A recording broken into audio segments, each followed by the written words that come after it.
L'Organisation mondiale de la santé, OMS, et les Nations unies, ONU, donnent pour instruction à toutes les écoles maternelles et primaires du monde d'enseigner la masturbation aux jeunes enfants. Ils conseillent aux enfants d'utiliser la pornographie et distribuent des affiches dans les écoles encourageant les enfants d'avoir des relations homosexuelles avec leurs camarades de classe.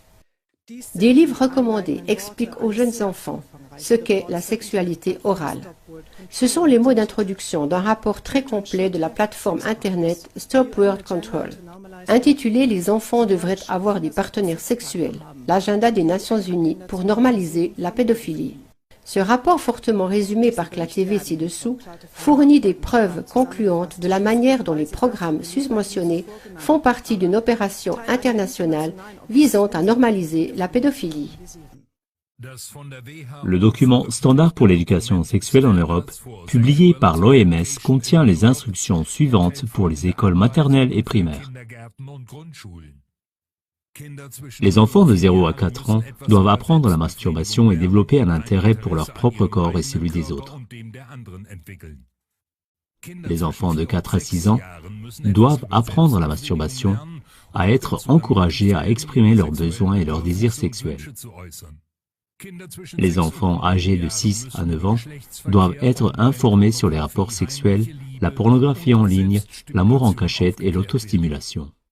Les enfants âgés de 9 à 12 ans doivent faire leurs premières expériences sexuelles et apprendre à utiliser la pornographie en ligne.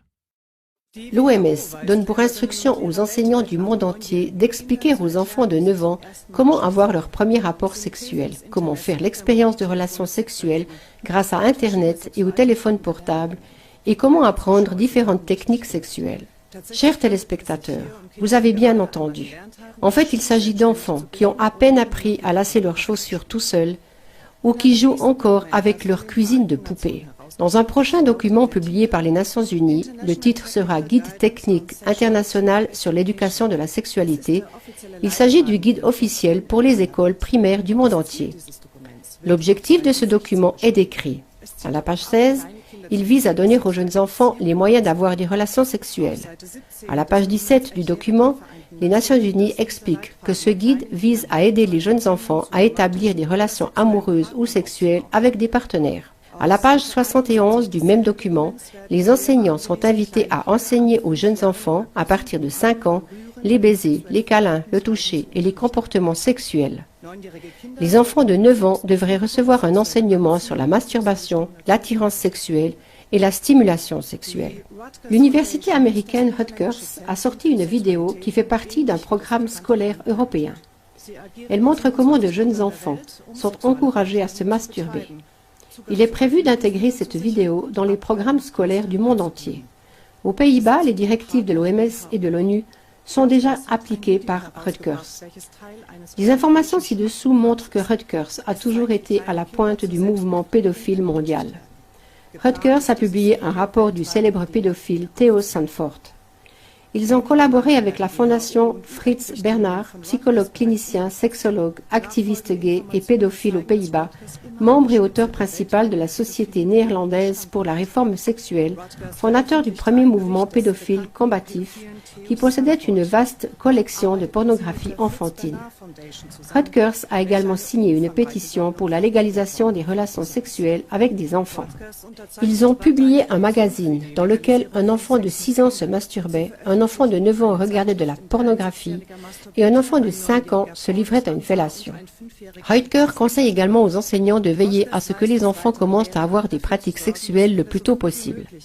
Rutgers recommande un livre pour enfants qui encourage les jeunes enfants à pratiquer la sexualité orale. Le programme scolaire de Rutgers pour les écoles primaires stipule que les jeunes enfants doivent tout savoir sur le plaisir, l'excitation physique et l'intimité. Pendant ce temps, du matériel scolaire destiné aux enfants de 10 ans est publié qui doit clairement être classé comme pornographique. L'actuelle présidente du conseil d'administration de Rutgers est André van Hess, ancienne politicienne de la gauche verte et du PSP, un parti néerlandais qui a également milité pour la légalisation de la pédophilie. De manière irréfutable, le rapport Stop Word Control rassemble des informations détaillées qui confirment que Rutgers ne sert rien d'autre que l'agenda de la pédophilie et sa normalisation dans la société. Il est alarmant, et tous les parents du monde devraient en être informés, que cette organisation explicitement pédophile ait été choisie par l'OMS et l'ONU pour mettre en œuvre son programme de sexualisation des jeunes enfants dans les écoles publiques de 27 nations. On peut maintenant se demander pourquoi les gouvernements et les élites financières insistent pour sexualiser les jeunes enfants dans toutes les nations du monde. Selon le rapport Stop Birth Control, la conséquence directe de l'éducation sexuelle actuelle est que les enfants doivent être dirigés mentalement dès leur plus jeune âge, de manière à devenir des prédateurs ou